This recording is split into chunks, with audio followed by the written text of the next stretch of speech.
Welcome to the online course Visual Theology. We begin where Christian art began, from Judaism. In Judaism, anthropological images were forbidden. In Exodus 20, verses 4 and 5, we read, "You shall not make for yourself an idol or likeness of anything in the heavens above, or on the earth below, or in the waters beneath the earth. You shall not bow down before them or serve them." In other words, nothing in the created natural world was to be represented or worshipped as God. However, we will begin our course with images from a synagogue, even from several of them. Scholars of our days know about some Palestine synagogues, which in the 3rd century of our era were decorated with mosaic pavements. How is this possible? The easiest explanation I found sounds like this. There is no temptation of adoring images if you just walk on them. Besides, the floor mosaics of these 3rd century synagogues mainly present signs of zodiac and decorative motifs, so we will not study them. If you want to learn more, check the links at the end of the lecture. You'll find a lot. Well, we finally begin. We begin with a little synagogue with monumental decoration in Dura-Europos, a teeny tiny little city in modern Syria. Dura-Europos synagogue is special because it has paintings on both walls and ceiling, a totally unique exception. Bad for the people of the time, but good for us. This synagogue was buried under sand when in 244 of our era the Roman army decided to enhance the city fortification. Soon after that, the Sasanians took the city and deported everybody away from this city to different lands. Since that time, Dura-Europos was abandoned, and it was only occasionally rediscovered in 1920s by British soldiers, digging trenches near Euphrates River. The French-American excavations started in 1928, and I'm proud to say that their leader was a man of Russian origin named Michael Rostovtsev. After the revolution, he flew to the United States and worked at Yale. After 10 seasons of excavations, the artifacts were divided between Damascus and Yale, and paintings remained in Damascus. Dura-Europos was a diverse cosmopolitan city and also a fortress, oasis of multicultural society. We can say it because archaeologists found over 100 parchments and papyrus fragments. The texts were in Greek, Latin, Palmyrean, Hebrew, and several other languages. Maybe this is the reason why the Jewish community at Dura-Europos was exceptionally liberal in the attitude toward the ban against the images. From the point of view of style, Dura-Europos paintings and sculptures are not really unique. Geographically, it was one of the closest neighbors of Palmyra, another city on the territory of modern Syria. Some centuries before Dura-Europos, Palmyra already had its rich and quite distinct culture, going back to 2nd millennium before Christ. It began as a stopover for people traveling from the east to the west and back, and quickly grew into a wealthy trade hub.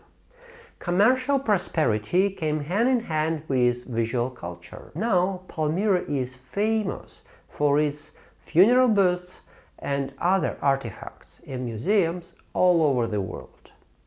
The architectural context and subjects. Frescoes in Dura-Europos synagogue were painted in 244 of our era. It's the earliest example of wall paintings depicting common biblical scenes of both Old and New Testament: Pharaoh's daughter finding infant Moses, David and Goliath, Moses providing water to the tribes, story of the destruction of the temple, and others. After almost 100 years of studies, it's still uncertain if the cycle of murals had an overall program, which would explain their order and positions. These images have no interaction with architecture, except for the special niche for Torah with its own individual decoration. All the other scenes are evenly distributed on the walls in 3 levels, with no accent or specific role appointed to any of them. We don't know their purpose and meaning, and yet we can understand a lot just by observing the images.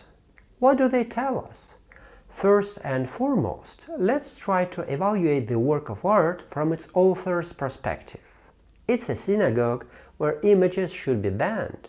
However, the rabbi or somebody else decided to order these murals. Why would he do that? What was he thinking? What restrictions did he apply upon the artist's freedom? I will suppose that if your religion doesn't allow you to worship an image, you will avoid creating a situation in which it will become possible. Therefore, even painting anthropomorphic figures, you will present them with no particular beauty, not to provoke any kind of veneration or adoration. Then, how will you present them? Will you try to create some portrait-like images to capture a personal appearance of people you depict? No, because it would be too tempting. Keeping this in mind, you will only present Christ, Moses, and others as historical personalities, avoiding any chance one can get affectionate with the image. That's why the artist has chosen this linear way to portray his characters. He wanted us to recognize them as real, so he provided a bit of historical context, and yet we mainly see linear contours, because painting human figures on a wall of a synagogue, artists preferred summarized approach to comply with the Bible requirement. Why should we have to look at them? And how are they relevant to us? Let's continue to analyze the tasks and purposes of Dura-Europos artists. We will see right away that most figures in Dura-Europos were painted in frontal positions. They don't have any depth of space which we used to see in Renaissance and classical artworks. And if we make a little effort, dismissing the idea that these frescoes were painted by a child, if we seriously consider them to be professional pieces, we will discover that they have their own system of values. We can see that instead of trying to make their figures look lifelike, artists use their energy for different things. Accepting that their visual culture could be as developed as ours, we can begin appreciating what they have to offer. Working on their compositions, finding proper color combinations, planning the general layout and design of the building, artists were really starving to solve their problems, not just to decorate the synagogue walls. Let's start from the most special part. As we have mentioned, this artist had no intention to create an optical illusion of space behind the figures. He or she rather invites us to see a story unfolding in front of our eyes. We can compare this with the way people are depicted in ancient texts, like Iliad or Odyssey by Homer. Presenting the figures in frontal position, the artist makes them obey the limited areas of their spaces. This approach is characteristic for many ancient visual cultures, and we can see how virtually artists use it. The size and position of the figure in the seemingly flat visual space is very important. It's the interaction with other figures and elements of the same space which are already becoming a huge part of the story. We often see that flat background in iconography, and we will speak about it later a lot. Now let's just try to look at them with our fresh eyes. For the first glance of a person living in 21st century, these figures may look abstracted. It's true, not always the poses seem really natural, but if we admit that they interact with gestures, we will see that they do deliver the message the artist wanted. And exactly because of the desire to make this message as straightforward as possible, the artist removes the three-dimensionality as unnecessary. I'm afraid to say anything about the colors though. Unfortunately, we can't trust them much. They have changed with time, and due to wrong development of photographs, we only can see some general plan. Looking at the way the images are distributed in the architecture, I think the placement of these images is similar to how they could be painted on a codex page or in a roll of parchment.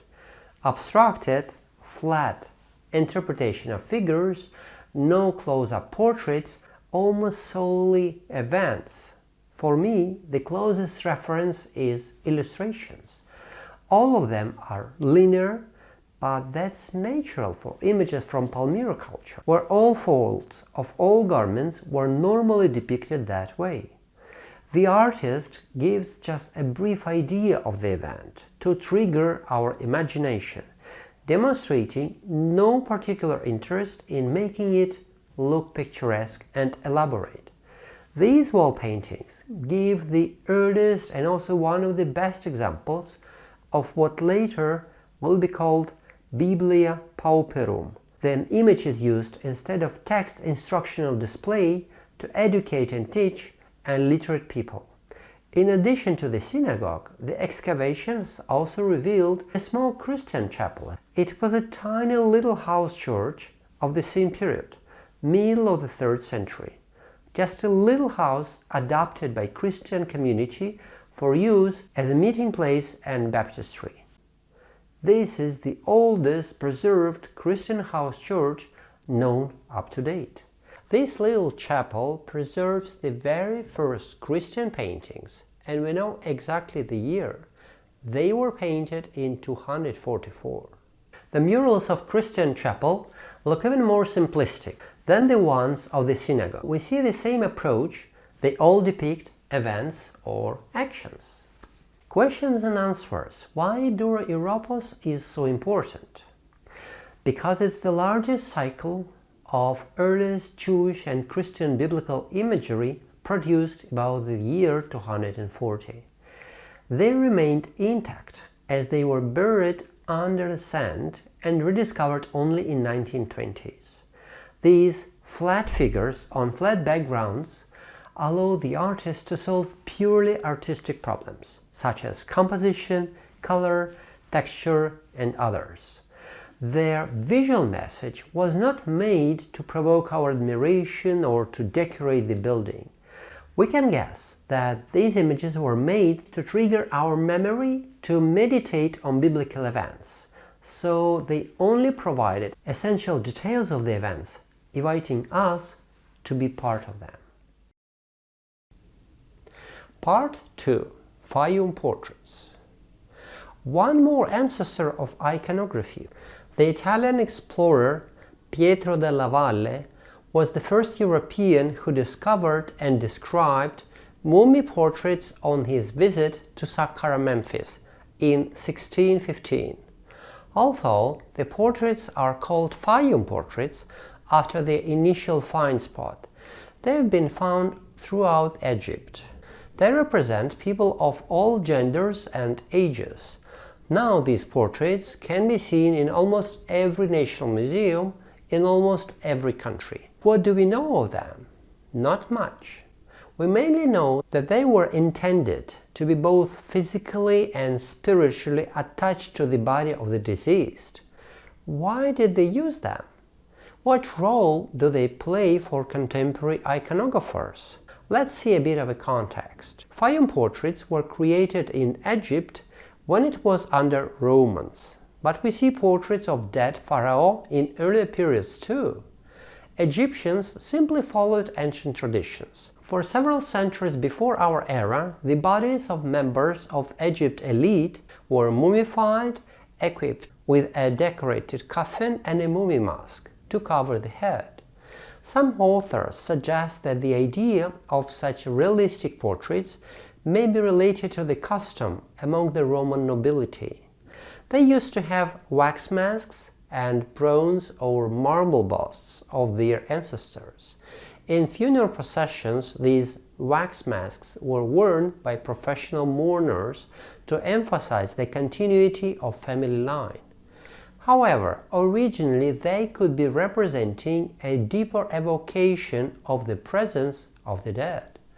Roman festivals such as Parentalla, as well as everyday domestic rituals, cultivated ancestral spirits.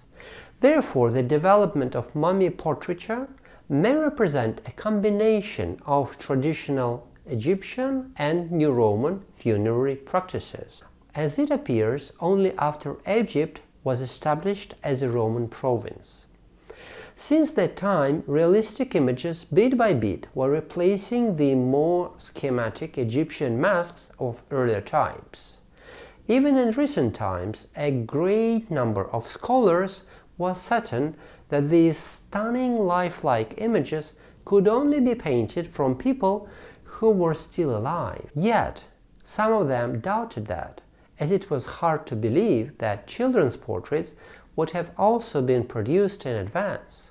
It's not easy to imagine ancient Egyptians having their children's portraits always ready for the future funerary.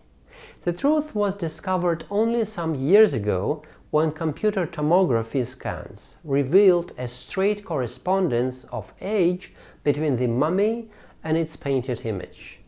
Actually, artists were only invited to paint the portraits after their subjects would pass away.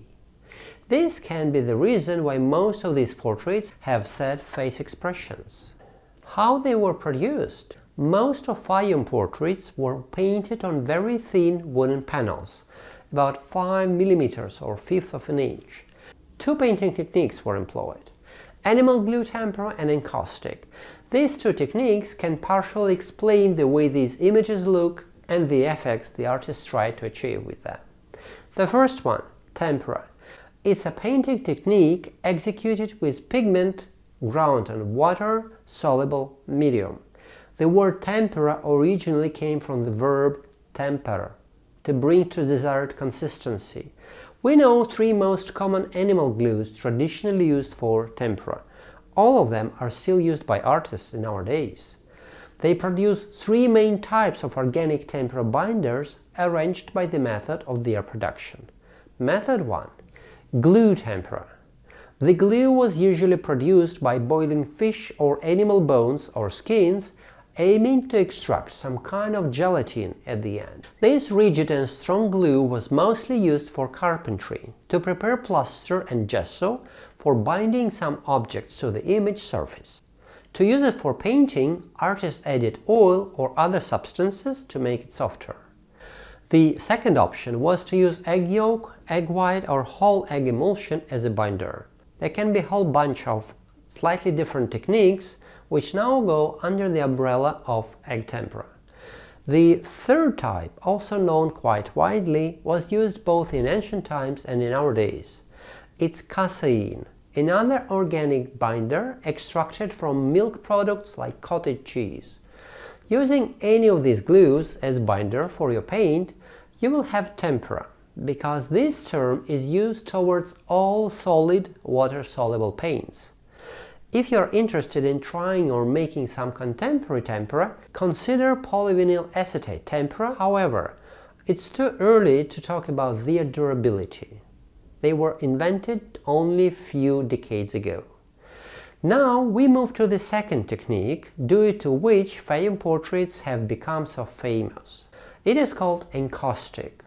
The word encaustic comes from the Greek enkaustikos, which means to burn in, referring to the process of final fusing colors with heat.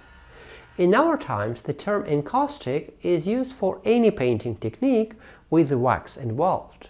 After several hundreds of years of experiments and discussions about the most proper original encaustic receipt, most scholars agree that even in ancient times there used to be 2 types of encaustic, hot and cold. In those works, where the wax is used as a primary binder, the technique is called hot encaustic. Hot encaustic suggests use of heated, bleached and purified beeswax, Punic wax, while the cold encaustic is performed with some tempera binder enriched with emulsified wax.